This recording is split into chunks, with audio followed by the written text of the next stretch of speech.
Биздин өлкөдө депутаттар жергиликтүү кеңештин башчылары эл менен кантип тыгыз байланышып иштешет? Алар мыйзам кабыл алып жаткан учурда аудитория менен эсептешеби?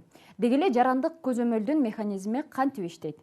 Бүгүн биз мына ушул тууралуу ачык талкуу кылабыз. Жарым саат бою биз менен бирге болуңуздар. Анын алып баруучусу мен Альмира Абидинова.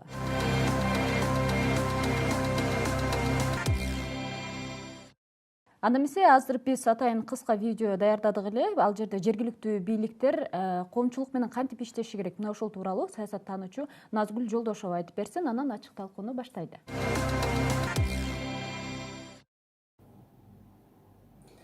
Жарандык контроль бул биринчиден мамлекеттик жана жергиликтүү органдардын жарандар тарабынан контролдошуу жана ошондой эле жарандар активдүү катышуусу. Биринчиден айтып кетчү, Кыргызстанда жарандык кыйла өнүккөн жана ошондой эле акыркы жылдары жанагы жергиликтүү кеңештин бюджеттерин кабыл алуунда, ошондой эле жана алардын кантип сарапталыш боюнча жарандар өзүнүн көзөмөлүн жүргүзүп бир канча долбоорлор ишке ашырылып келатат. Андан тышкары Кыргызстанда жарандык контроль коңшу мамлекеттерге караганда өтө басымдуураак. Себеби дегенде, бүгүнкү мисалы Кыргызстанда ар кандай бир окуя болуп атса, ошого мамлекет тарабынан бир кандайдыр бир реакция бар. Мисалы социалдык тармактарда жарандар өзүнүн позициясын билгизип, жана ошондой эле өзүнүн сунуштоолорун киргизип, жана ошондой эле тыгыз байланышы бар. Буга биринчиден эң биринчи түз берген өбөлгө бул сөз эркиндиги. Сөз эркиндиги жок болсо, жарандык коом жана ошондой эле жарандык активдүүлүк, ошондой эле жарандык контроль жок болот. Ошон үчүн биз үчүн абдан маанилүү эң биринчиден сөз эркиндиги болушу. Мисалы айтып кетсек, мэр Жалал Абад шаарынын мэри өзүнүн бир тууган кызматка алып келип, жана ошондой эле социалдык тармактарда абдан катуу талкуулап, жарандык активисттер өзүнүн оюн пикирин билгизип атып, ошондой эле жарандык контроль бар экенин белгиси себебинде бир канча убакыттан кийин бул кызматтан баш тартты. Демек, биз үчүн жарандык контролду өнүктүрүш үчүн жана ошондой эле ошонун негизинде жаштар гана жарандар өзүнүн позициясын билдирүү үчүн сөз эркиндиги ролу абдан маанилүү. Мынакей, азыр биз интервьюну дагы көрүп алдык. Өзүңүздөр көргөндөй эле бизден интервью берген Назгүл эжекебиз айтып атат, башка коңшу өлкөлөргө салыштырмалуу биздин өлкөдө жарандык көзөмөл аз дагы болсо иштейт деп. Бул дагы ушул бейөкмөт уюмдарынын активдүү иш алып баруусунда болсо керек. Эми сиздерге суроо, мынакей, көп жылдан бери эле ушул мамлекеттик муниципалдык органдардын иштерине аралашып жүрөсүздөр, анан алардын ишмердүүлүгүнө кантип жарандык көзөмөл кыласыздар? Ушу жарандык көзөмөл аябай күчөп атат. Бул жакшы көрүнүч, бирок жанакы башка мамлекеттер менен, кошуналаш мамлекеттер менен салыштырганда менин оюмча туура эмес. Мына азыркы мурдакы ажообуз Атамбаев мезгилинде ал карабай эле койгон биздин элдин позициясына. Мисалы жанакы мөңгүлөр боюнча мыйзамды кабыл алып атканда жанакындай өчөшүп эле кылды да. НПОлор ушул мыйзамга каршы болсо, анда мен макулдашуум ушул мыйзамга деп. Же жанакы референдумду биз мисалы ошол мезгилде деле бул мыйзамсыз референдум, силер бизге 20-жылга чейин тийбейбиз деп айткансыңар деп айткан адам душман элек. Азыр мисалы азыркы президентибиз айтып атат, Жээнбеков, Атамбаев ошол референдумду мыйзамсыз кылды деп. Ошол мезгилде ошол сөздү айтып аткан адамдар биз жаман аттуу элек. Керек болсо мен ошол жогорку кеңеште жарандык активист катары барып, силер бул мыйзамды тийбешиңер керек, Атамбаевка айткыла, ошого туруктук кыла албайсыңарбы десем, эки депутат тескерисинче, сен кимсиң өзү бул трибунадан мындай сүйлөгүдөй деп мага сөз кайтарган. Анан мына ушул жарандык көзөмөл кылууда мамлекеттик муниципалдык кызматтарды кандайдыр бир деңгээлде көзөмөлдөп турууда атайын мыйзам барбы? Жана ал мыйзам элге канчалык деңгээлде пайдасын тийгизет? Негизинен мыйзамдар бар, бирок бизде мыйзамды карап түздөнгөн адам аз болуп атат да. Ар ким өзүнүн деңгээлине жараша, өзүнүн тарбиясына жараша анан эле реакция жасап атат. Анан дагы кошумчалап кете турган нерсе, жарандык коом жаштарды тарбиялабайт да. Тарбия негизинен үйдөн болуш керек. Анан адам өзүнүн ой пикирин билдирүү бул кайсы бир саясий топко же кайсы бир кызматчыга же чиновникке жараша оюн өзгөртпөстөн үйдөн алган тарбиясына жараша бир позицияда болуш керек деп ойлойм. Себеби ал жаран катары деле өзүнүн, мисалы жаштарды кандай НПО тарбиялайт, жаштарды НПО тарбиялабайт. Эгерде ошол жаш адамдын позициясына, анын принциптерине ошол НПОнун жүргүзгөн ишмердүүлүгү туура келсе, ал кошула алат. Анан НПО жаштарды өзүнө тартып деген маселе негизинен туура эмес да. Рахмат. Анда эмес азыр бизде бүгүн эфирде жергиликтүү кеңештин депутаттары да келишкен. Кош келипсиздер. Сиздерге суроо. Мынакей, сиздерде мамлекеттик жана муниципалдык бийликтин ишин дагы көзөмөлдөгөнгө укук бар экен да. Сиздер ошол элдин ошол өкүлү болуп эсептелесиздер. Бирок көпчүлүк учурда эл сиздерди бийликтин өкүлү болуп кетти деген пикирлерди дагы айтып келишет да. Чындыгында кандай иш алып барып жатасыздар? Эл өкүлдөрү колдон келишинче аракетти жасап атат. Колдон келишинче ошол жерлерден ар бир айтып коеюн, ар бир көйгөй жеринен чечилет. Ошо жеринен барып көргөндөн кийин ошого анализ жүргүзүп, анан көпчүлүгү болсо жогорку кеңешке же бийликке эле асыла берет да. Ошол дагы жарандык коомдор жана жарандык ошо бүт карап туруп алып туруп сын пикир айтып атканда дагы бир реалдуу калыс болуш керек дегенди айтат элем да. Рахмат. Эми жалпы эле аудиторияга суроо. Мынакей, эгерде карап көрө турган болсок, ушул өкмөттү, муниципалдык органдарды баарысын ушул депутаттар көзөмөлдөйт экен. Ошол көзөмөл кылып ишине баа берип турат. Ал эми депутаттарга ким көзөмөл берип, алардын ишмердүүлүгүнө ким баа берип турат? Өзү Ош шаардык кеңешинин ишин Ош шаарынын тургундары көзөмөлдөш керек. Ушул жерде мындай обратная связь, байланыш үзүлүп калган да. Шаардык кеңеш эмне менен жашап атат? Аны эл дээрлик билбейт деле. Аны кээ бир эксперттер, журналисттер эле билбесе, азыр көчөдө бир эмеден жөнөкөй бир жаран токтотуп туруп, шаарда 45 депутаттын 5-өсүнүн атын айтыңызчы деп сурап көрүңүз да. Эч ким билбейт. Мен мына бүгүн бул акем менен бул эже менен бүгүн эми көрүшүп отурам. Кээ бирлердин өңүнөн тааныйм, көбүн тааныбаймын. Эмне үчүн? Себеби ошол байланыш жок, эл менен байланыш жок, үзүлгөн. Жогорку кеңеште мисалы биз телевизордон сессияларын көрүп турабыз. Алардын атайын каналы бар.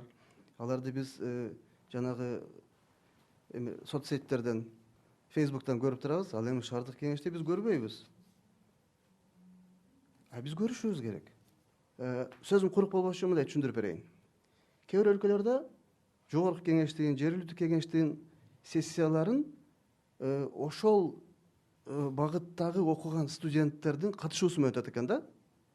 Мисалы, неге болбосун биздин шаардык кеңештин сессиясында аркага бир 50-60 кошумча орундук коюлуп, зал бир аз өзгөртүлүп дейин. Ошто юридикалык факультеттин же ошондой менеджмент факультетинин студенттери кошулуп отурса. Алар баары эле Ош шаарынын тургундары болбошу мүмкүн, бирок алар деле эл да, алар көрөт, катышат. Бизде эмне болуп атат? Депутаттар отурат, мэриянын өкүлдөрү отурат, журналисттер отурат, болду. Эл жок ал жерде. Эл качан болот? Эч болбосо ошентип студенттер тартканда болот. Жергиликтүү кеңештин депутатын эл шайлайт. Өзүңүздөр жакшы билесиздер. Жергиликтүү кеңештин депутаты өзүнө белгилүү болгон бир округтан коет. 45 депутат бар. Туурабы? Биздин шаар боюнча мен билгенден УИКтен 72 бар. Ушул 45 депутатты ушул 72 УИКтен бөлүнгөн эл шайлайт. Мен өзүм Жапалак айылдык кеңешинин башкармалыгынан шайланганмын.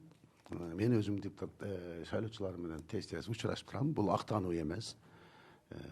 Бизде ошол өзүбүз шайланган округдагы эл даана тааныйт. Тем более мен өзүм ошол жердин тургуну болуп эсептелем.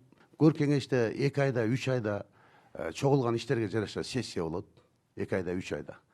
Андан тышкары 6 комитет бар, тынбай иштеп турушат. Көр кеңеш, шаардык кеңештин өзүнүн сайты бар. Ошол жерге чыккан токтомдор, сессияда болгон же болбосо комитетте болгон иштердин баардыгы ачыктан ачык жарыя кылып айтылып турат. Ошол жерде 45 депутаттын дагы сүрөтү бар. Кимиси кайсы жерден кандай болуп шайланган, толук маалымат алса болот. Андан тышкары биздин сессиялар шаардыкка толук түрдө ачык өтөт. Коомдук жаран, эл, жөнөкөй адамдар эгерде кызыккан болсо, сессия күндөрүн ошол биздин сайттан көрүп туруп, барып катышууга мүмкүнчүлүктөрү бар. Активдүү коом боло турган болсо, ошол ар бир шайлоо учурунда азыр бизде парламентаризм өнүгүп атат. кудайга шүгүр жакшы эле жолго түштү. Анан кийин эми кайсы партия болгон болсо ошол шайлоочуларда бүт Түлөө Кыдырдыкта мына шаар боюнча программабызды түшүндүрдүк. Мына азыр менин коллегам айткандай ар бир кызыккан эле тургундар ушул Ош шаарынын чыныгы өнүгүүсүнө кызыга турган биздин жарандар издеп табыш керек. Мындай биздин ишмердүүлүгүбүздү ошол жерлерде жолугушуулар болуп атат. Керек болсо отчетторду берип атабыз. Анан эми таптакыр эле көрбөгөн жаран демек кызыккан эмес, шаардын да өнүгүүсүнө кызыккан эмес. Кандай гана маселе болсо биз коллегиально, бул коллегиалдуу орган деп коет. Чечимди бир адам чечип албайт.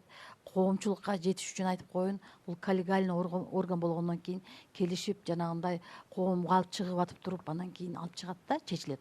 Азыр биздин депутаттарыбыз айтып жатат, балким коомчулук активдүү эмес, шаардын өнүгүүсүнө же болбосо депутаттардын иш алып барганына кызыкпайт, ошондуктан бизди тааныбайт, билбейт депчи. Башкалар билбесе да сиздер билишиңиздер керек. Жаштар парламентинин өкүлдөрү да отурат ушул жерде. 45 депутаттын баарын, алардын ишмердүүлүгүн таанып билесиздерби? Мен чынын айтсам 45 депутаттын баардыгын таанып билбейм. Бирок бир нерсеге мындай күбө катары айтсам болот. 3 жыл мамлекеттик кызматта иштеп жүрөм. Толук кандуу дебесем да активдүү жаштар, активдүү калктар деле бар, адамдар деле бар. Бирок ошол эле учурда эл чындыгында мындай негизи депутат ошол эл өкүлү болуп, элге эл 4 жыл ошол депутатка жашоо тирикчилигин, тагдырын байлайт да, ошо ишенип берет. Ошон үчүн мен депутат катарындагы, жаштардын өкүлү катарындагы айтып кете турган нерсе, жарандар өздөрү дагы патриот болуп ошол кызыгыш керек. Биздин коом бүгүн саясат жөнүндө эмес, бүгүн биздин билим жөнүндө, маданият жөнүндө кызыккан жаштар жок. Жарандык коом деле ошо бир депутат бир жерден ката кетип калса ошол жөнүндө Facebook'та маалыматта кечке. Эч бир маданият жөнүндө, бир маданий баалуулуктар жөнүндө, бир билим берүү жөнүндө кызыккан жарандар жок. Биз ошо чет өлкөлүк МПлордун таасиринин астында дагы биз жарандык коом бүгүн саясатташып атабыз. Мен өзүм жаш активист деп өзүмдү эсептебесем дагы бир аз кызыгам да, бирок жергиликтүү кеңештин депутаттарын бир аз эле тааныйм да. Негедир кызыкпаганымабы же алардын кылган көрүнүктүү иштери жоктугунанбы, балким кылып аткандыр. Балким мен көрбөй атам да. Жогорку кеңеште эми баягындай YouTube'дан, Facebook'дан, ар кандай сайттардан чыккан үчүн алардын көпчүлүгүн тааныйм, жогорку кеңештин депутаттарын тааныйм. НПО дегенде бизде ушундай бир стереотип болуп калган, бул негативдүү бир нерсени биз түшүнүп калганбыз. Мен ойлойм, бул туура эмес ой пикир. Себеби ошол НПОлор азыр жаштарга багыт ачып берип атат. НПО эмес, бул НПО деп түшүнбөйлү, бул уюмдар, фонддор, өзүнүн эле жергиликтүү бир организациялар да бар. Вот ошолор жаштарга багыт ачып берип атат, жаштарга мүмкүнчүлүк түзүп берип атат. Мисалы, шаардык кеңеш менен жаштарды, жарандарды байланыштырып аткандан ошол уюмдар болуп атат. Мисалы, мен мындан бир убакыт алдын көрүп калдым. Администрациянын чоң залында коомдук угуу өтүп атат. Өдөдө отчет бергендер отурат, бул жакта жаш жарандар отурат. Артында чоң ошол НПОнун, биз айтып аткан НПОнун эмблемасы турат. Организаторлор ошолор. Жарандар топтоп, тегилер чакырып, коомдук угуут көрүп атат. Эгерде ошол нерсе биздин колубуздан келсе, аларды аралаштырбай эле өзү кылсак болот да. Демек алар мамлекеттин, бийликтин, жергиликтүү бийликтин алдыга жылыша кызыктар. Биз деле ошол деңгээлге жетип калсак, бийликте ким экен, президент ким экен дегенди билбесек. Себеби Япония менен Америкада система сдержек, противовесок, ал мындай туруктуу иштеп калганда, ал жерде контроль кереги жок. Мыйзам менен чектелген бар жок. Анчалык контроль деле жок. Бизде ал система туруктуу боло элек. Азыркы учурда бул мезгилдин талабы, биз ушундай аларды сынга алуу. Себеби мамлекеттин бюджети, мамлекеттин келечеги ушулардын колунда болуп атат. Эч качан мына кредитти мен алып келдим, өзүм билгенде иштетем деген болбош керек. Себеби эртең ал кредитти төлөй турган бизбиз, жарандарбыз. Биздин балдарыбыз төлөйт ошону. Ал алардын акчасы эмес, ал риторика, ал Москванын риторикасы. Матвиенко айткандай, Госдуманын депутаты. Регионалдык акча болобу, федералдык акча болобу, бул бийликтин акчасы дегенчи, ал такыр туура эмес, ал элдин акчасы. аны төлөй турган эл, аны биз төлөйбүз. Ошон үчүн биз аны сынаганга кайсы жака ал акчаны иштетип атасың, кантип иштеп атасың дегенге биз салык төлөөчү катары ар бирөөбүзгө пар сал сураш азыркы учурда. Кийин система туруктуу болгондон кийин ал өзү мезгилинин талабы болбой деле калганда ошол бейөкмөттүү уюмдар деле жок болуп калат. Мисалы ошол эле шаардык кеңеш же башка бийлик органдары, ошол эле НПО уюмдары бул муктаждыкка жараша иш алып баруу негизги милдет болуш керек да. Бирок бизде тууган, куда, сөөк болуп баратып эле ошол жака бурулуп кетебиз да. Анан жеткиликтүү деңгээлде азыр интернет баарыбызда бар, баарыбызда кол телефонубуз бар. Ошол маалыматты эле өз убагында коюп туруу менин оюмча туура болот. Биз улам эле баардыгы жакшы десек, баарыбыз эле жыргап калбайбызбы? Бизде толтура маселе, толтура талаптар, эртеңки балдарыбыздын келечегине биз эмнени таштап кетебиз? Мына карыздар көбөйүп атат, мунун баарын аябай ачык айтып талкуулоо керек. Ошол эле Кытай маселеси турат. Биз бир мамлекетти же бир улутту жаман деген менен биз өнүкпөйбүз да. Анын жакшы жактарынан өзүбүзгө өнүгө турган жактарын алышыбыз керек, а бирок ошол эле кыргыздын каада салтына туура келбеген жактарын четке кагышыбыз керек деп ойлойм. Рахмат. Анда эмесе азыр бизде инфографика бар эле, мына ушул жарандык көзөмөлдүн кандай механизмдери бар? Ошону менен таанышып алалы, анан ачык талкууну улантабыз. Жарандар эмнени көзөмөлдөй алышат? Жогорку кеңештин мыйзам долбоорлорун жана чыгарган мыйзамдарын, республикалык жана жергиликтүү бюджеттерди кабыл алуу учурунда катыша алышат жана пикирин айта алышат. Мамлекеттик жана муниципалдык органдардын чечимдерин талкуулоого, аны өзгөртүүгө сунуш берүүгө укуктуу. Өкмөттүн чечимдерине нааразычылык билдирип, тынчтык митингдерди уюштура алышат. Конституцияны өзгөртүүгө референдум уюштурууга каршы же макул деген пикир айта алышат. Жалпы эле аудиторияга сиздерге ошол сиздер практикада көрдүңүздөр беле ушул коомчулукка, элге, депутаттар же мамлекеттик кызматкерлер кайсы бир чечимди кабыл алып жатканда ушул эле коомдук активисттер каршы чыгып ошол чечимдин артка кайтарылгандыгын. Социалдык тармактар аябай чоң бир курал болуп атат. Бул жаштардын аябай чоң куралы, бийликтин ишмердүүлүгүн көзөмөлдөй турган курал болуп атат. Акыркы кабыл алынган кодекстердин кандайдыр бир пункттарына аябай чоң салым кошту деп айта аламын. Ошол жаштар, ошол эле активисттер. Мисалы, эң эле 4 жаштардан 94 жаштарга чейинки жаран эле билет.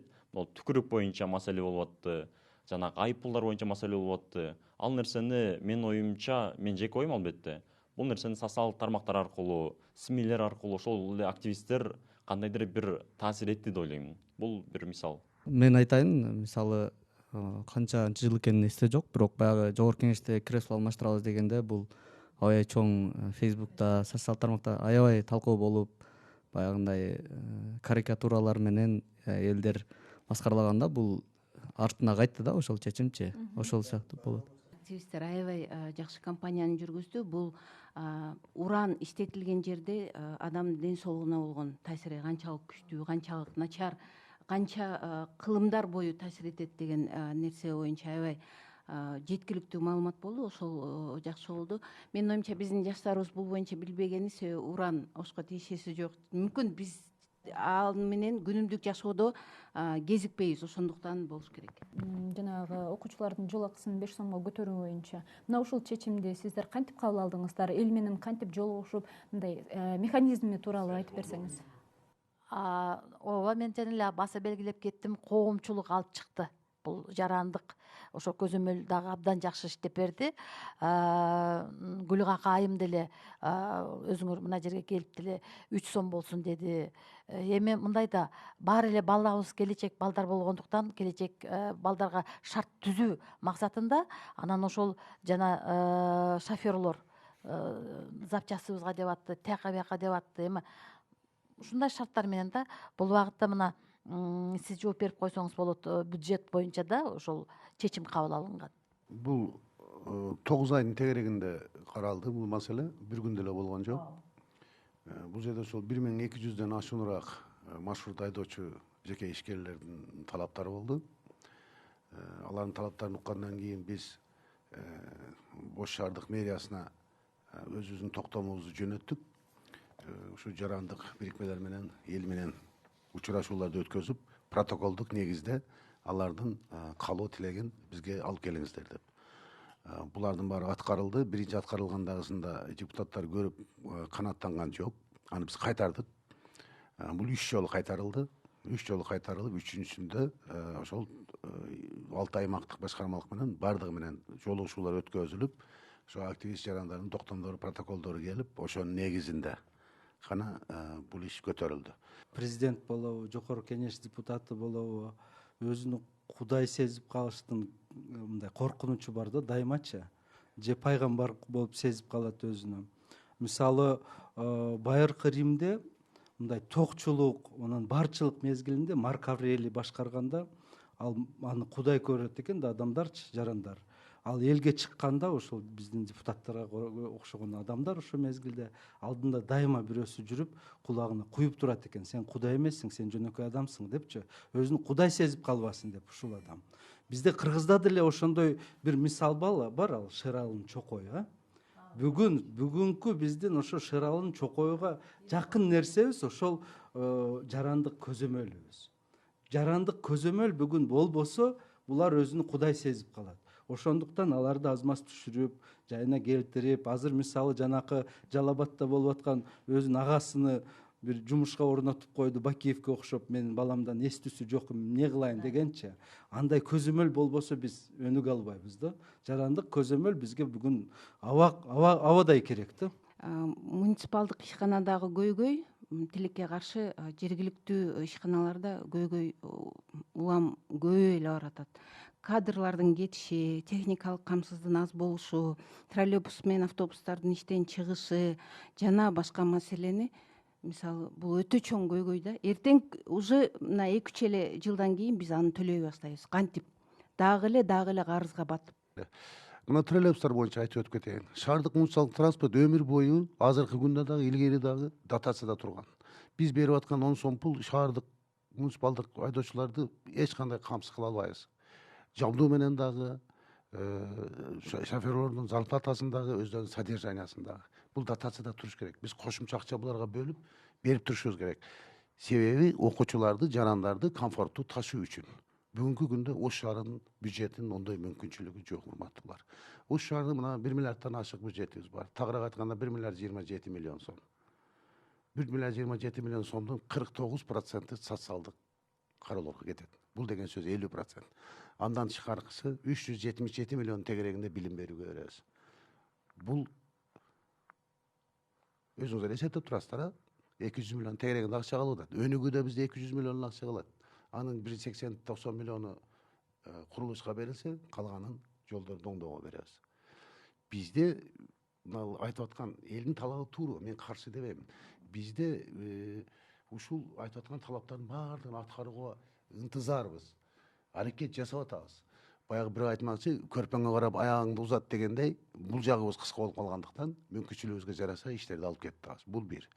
Коомдук жаранга айтып кое турган нерсе. Бизди Бишкек республикалык бюджет колдош керек. Мен жеке түшүнүгүм. Мен как бюджет комитетинде мүчө болуп иштеп аткан адам катары мына сиздерге дагы айтып өтүп кетейин.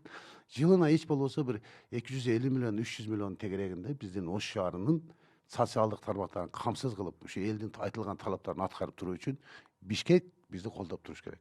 Былтыркы жылга чейин Бишкек шаарын республикалык бюджет колдоп келген. Былтыр гана отказ кылды. Бизди ушул күнгө чейин колдонбой келатат. Жардам бербей келатат. Мен гранттарды айтпай атам, кредиттерди айтпай атам. Именно биздин республикалык бюджеттен 300 миллиондон кем эмес акча жылына колдонуп турса, 3 эле жыл, көп эмес. 3 жылдын ичинде биздин социалдык дебейинби өнүгүү, прогресс боюнча, прогресске жол менен курулуш эле кирет. Ушу садык маселелери, мектептеги аз-маз ички ремонтторубуз, ички жол маселелерибиз аябай жакшы чечилип калмак. Мен сиздин айтканыңыздын баардыгына толук кошулам. Толук кошулам. Бирок үстүрттөн айтыш керек эмес. Мен дагы айтамын. Фактылар менен айтыңыздар. Ушул шаардык кеңештин депутаттарынын мынол чыгарган токтомдору натуру. Мынол жерде элге каршы иш алып барып койдуңуздар. Мынол детсадты кургандан көрөк, мынал жерде мектеп курсаңыздар жакшы болмок деген фактыларды айтсаңыздар, биз мойнубузга алып, анан силердин өкүлүңөр катары мэриядан сессияга салып туруп талап кылып ушуларды кайтарып кылдырып берсек болот. Рахмат. Депутаттык шляпаны чечкенге туура келет да. Кээ бир учурда көрдүңүзбү? менде факты бар. Мен Сиз менен сиз бирок айта албайсыз да. Сиз айтып атасыз мына кээ бир учурда. Ооба, кээ бир учурда адам баласы өлүшкө туура келет. Потому что анын убакыты жетет. Кээ бир учурда хан бийликти тапшырат. Кээ бир учурда адам төрөлүшкө дагы туура келет. Потому что анын убакыты келди. Анан эртеге болуш керек эле, анан кече болуш керек эле деп эле айта бергенибиз туура келбейт. Урматтуулар, мени туура түшүнгүлө. Биз сындан алыс болушубуз керек. Биз бири-бирибиздин кылган кылбаган күнөөбүздү бетибизге так айтышыбыз керек. Анан жөн эле дайыма болуш мына азыр керек. айтып атасыздар, 45 депутат эмне иш кылып атат деген маанидеги сөз болуп атат. 45 депутат иштеп атат. Өзүнүн округунда иштеп атат. Аракетин кылып атат. Мүмкүнчүлүк болгон аракетти кылып атат. Баягы бир жигитибиз сиз айтып кеттиңиз, аябай жакшы сөз айтып кеттиңиз. Мага жүрөгүмө жакты да. Бул киши айтып атат. Эл өзү кызыкпайт дейт. Анан дейт, мамлекеттин, шаардын саясаты бар. Ошол мамлекеттин, шаардын саясатына карап кылына турган иштер бар. Аны коомдукка биз жеткизип айтып бере албайбыз. Аны туура түшүнүңүздөр. Ошондой моменттерде ошондой чечимдер кабыл алынат. Бул бир коомдук жарандардын эмеси эмес, же болбосо бир округдун кызыкчылыгы эмес. Бул мамлекет жана шаардын кызыкчылыгы үчүн болуп турган иштер. Анын баардыгын ар бир адамга жеткизиш бул өтө оор нерсе. Бир чети коомчулук активдүү эмес, ошол себептен дагы биздин ишмердүүлүктү жакшы тааныбай жатышат деген пикирлер айтылды. Андан соң сын пикир көп айтылбашы керек, биз ишибизди кылып атабыз, баары сонун деген нерселер дагы айтылды. Сиздердин пикир боюнча жарандык коомдун активдешүүсүндө кантип иш алып барса туура болот? Балким сынды азыраак кылып же ишке көбүрөөк кызыгып, канткенде биз жарандык көзөмөлдү күчтөндүрөбүз. Биз жарандык коомду азыр сүйлөп коеюн. Жалпы суроо баарыңыздар деп турсаңыздар. Биз теги эле биз жарандык коомду мамлекет үчүн жандандырыш үчүн биринчи элдин да аң сезимин эме кылышыбыз керек, идеологияны. Ар бир өлкөдөн келген, бизге эмполор айтып атабыз, ар бир жактан келген жаштар окуп келип алып, ар бир идеологияны айтып отуруп, биздин аң сезимибиз ошондой саясатташтырып атат. Ошон үчүн биз аң сезимибизди, идеологиябызды бийликке менен жарандык коомду биз бөлбөшүбүз керек. Бул өгөй балдай кылып. Экөөнү бириктириш үчүн мамлекеттик деңгээлде бир комитет түзүлүш керек да. Комитет түзүлүш керек. Анан элди дагы өзүнүн аң сезимин өзгөртүш керек. Бир нерсе айтып берейин, бир эки мисал келтирипчи. Бишкекте Болот Ибрагимов деген бир активист бар. Аны машина айдагандардын баары эле тааныса керек. Ал YouTube каналы бар, Facebook'та бар.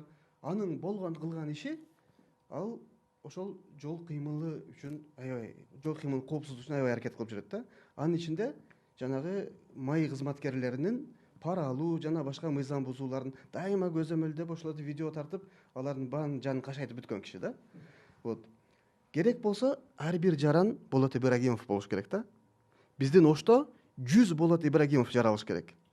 Дагы өзгөндө Бауыржан деген бир блогер пайда болду. Аны ар ким аркылуу баалап атты, жакшы экен, начар экен, туда-сюда деп. Керек болсо биздин Ошко 1000 Бауыржан блогер керек да. Ар бири коомдо болуп аткан коммерциялык ишканаларда, мамлекеттик ишканаларда болуп аткан мыйзам бузууларды, адамдар укук бузууларын тартып чыгара берсе, ошондо өзүнө өзү эле түзөлүп алат. Көч бара-бара түзөлөт. Качан түзөлөт? Качан ошентип эле аракет кылганда. Коомдун аракети ошондо болуш керек. Коомдук көзөмөлдү күчөтүш керек. Азыр ар бирибизде телефон бар, смартфон, камерасы менен, ар бирибиз Facebook'та барбыз. Ошону өркүндөтүшүбүз керек. Жөн эле карап калып, окуп коюп, тиги менен бул ажырашып атыптыр, тиги менен бул урушуп атыптыр деген нерсе менен эле болбостон.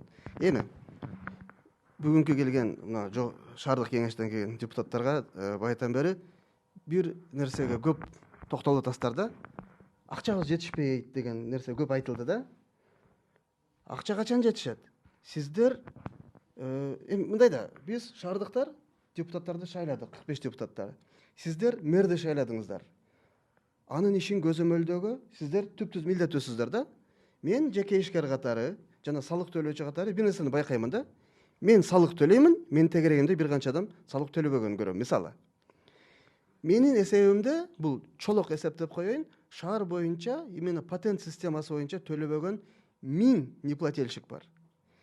1000 адам орто эсеп менен 3000 сомдон эле төлөгөндө 3 миллион сом ай сайын. Бул чогулта келгенде чоң сумма болот да. Бир жылда 36 миллион сом. 36 миллион сомго 2 жылда деп коеюн, 72 миллион сомго бир сонун садик же мектеп курулат. Вот. акча тапса болот. Жакшыраак көзөмөлдөңүздөр, сураныч. Биздин сайттарга кириңиздер, шаардык кеңеш сайтына кириңиздер. Биз ошол жерде болуп аткан иштин баардыгын жазып атабыз. Эгерде ушулардын баарын силер ошол жерден таанышып окусаңыздар, аз-маз болсо дагы биздин адресибизге, шаардык кеңештин адресине, шаардын бийлигинин адресине, төрагалардын адрестерине жакшы сөздөрүңөрдү, пикирлериңерди калтырып жазсаңыздар болот. Аз гана болсо дагы иштеп атсыңар депчи. Анан балаңды деле сен акмаксың деп күндө ура берсең, ал бир күн акмакка айланат. Анан депутатты деле жамансың дей берсең, 2 жыл 3 жыл иштегенден кийин алда иштесем деле мени эч ким көрбөйт экен деп колунан баягы кыргызча айтпа дарбызы түшүп иштей албай калат. Жөлөгүлө дагы мактагыла, иштеткиле. Рахмат. Жыйынтыктоочу пикирлер болсо. Системалуу түрдөгү бир коррупция болуп атабы же болбосо өнүгүүлөрдүн ылдам болбой жаткандыгынан чыныгы мен Кыргызстандын гүлдөп өнүшүнө бир өзгөртөм, мен өнүгүүгө алып келем деген максатта бүгүнкү күнгө чейин күрөшүп келем. Ошол эң негизгиси биздин билим болуш керек, ден соолук болуш керек. Ден соолук, билим болгондон кийин анан маданияттуу болобуз дагы, өнүгөбүз. Ошол багытта мен тынбай күрөшүп келем. Бүгүнкү күнгө чейин жаштар менен да көп учурашам. Жаштар менен да көп тегерек столдордо же болбосо чогуу бир иш-чараларда, чоң проектлер менен да иштеп келем да. Бул жерде отурган депутаттарга деле, башка депутаттарга деле айтып кетмекмин. Биз туура түшүнүңүздөр, сиздерди жаман көрүп сындабайбыз, жакшы болсун деп сындайбыз. Ошол жанагы конструктивдүү критика бар жерде өнүгүү болот сөзсүз. Себеби биз деле ошол бизди бирөө критика кылса, ошону оңдолойлу деп, оңолойлу деп, ошол жөнөкөй жашоодо деле ошондой да. Анан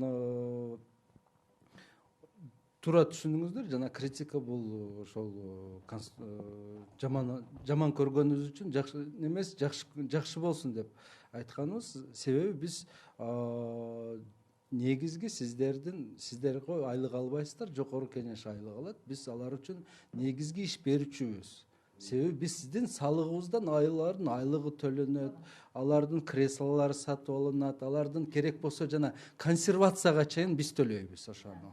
Ал деле бюджетке кошулуп калган консервациясы. Ошон үчүн биздин укугубуз бар, ошо укук эмес, милдетибиз бар. Сураганы сиздердин деле жаран катары ошол акчаны кайсыл жака иштетип атат, кандай багытта ошол акчаны иштетип атканын биздин укугубуз менен милдетибиз бар. Рахмат. Акыркы жогорку кеңеш, шаардык кеңешке сунуш, кийинки отурумдарды ошол сайт болобу, Facebook'a бир аз эртерээк берсеңиздер, биз деле барып өзүбүздүн активдүүлүктү, мына жаштар барып активдүүлүгүн өзүнүн көйгөй маселесин көтөргөнгө даярбыз. Анан көп учурда эртең болот, мындай шашылыш эле билдирүү катары болуп калат да. Анан буюрса капчыгыбыз толо болсун, мындан ары мамлекеттик жеке кызматташууга биз деле даярбыз. Рахмат. Мынакей урматтуу теле көрүүчүлөр, жарым саат бою сиздер ачык талкуу берүүсүнө күбө болдуңуздар. Бүгүн мен эфирди бул сөз менен аяктагым келип турат, ыйлабаган балага сүт кайда деп. Андыктан биз ар бир жараныбызды, ар бир коомчулуктун активдүү инсандарын жергиликтүү же болбосо жогорку кеңештин деги эле аткаруу бийлигинин ишине кайдыгер карабай аны менен таанышып, тыгыз байланышып жана дайыма бирге иштешип турууга чакырып кетебиз. Анда эмесе кийинки берүүлөрдө көрүшкөнчө аман болуңуздар.